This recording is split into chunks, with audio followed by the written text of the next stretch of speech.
কুসুম, হাতের কাজগুলো তাড়াতাড়ি সেরে ফেল, ওদিকে না হলে তোর বৌদি আবার চেঁচামেচি শুরু করবে। এই তো মা, বেশি কাজ নেই।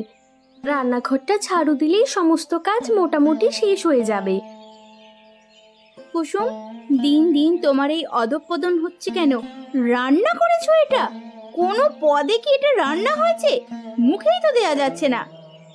কি বলছো বৌদি? আমি তো ঠিকভাবেই রান্না করছি, প্রতিদিন যেমন করি আজকেও তেমন করছি। আমি মাত্রই চোখে দেখলাম, কোনো স্বাদই তো পেলাম না। দেখো মা, প্রতিদিনকার রান্না তো একরকম হয় না, এই কারণেই হয়তো একটু এদিক ওদিক হয়ে গেছে। এদিক ওদিক হবে কেন? প্রত্যেকদিন রান্না করতে করতে রান্না আরো ভালো হওয়ার কথা।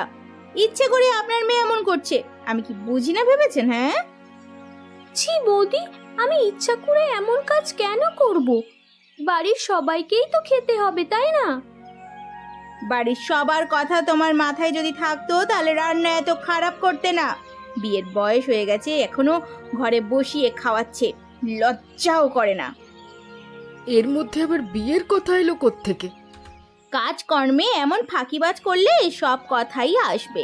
মা, আপনি আপনার কাজ করুন, যান যান বলছি।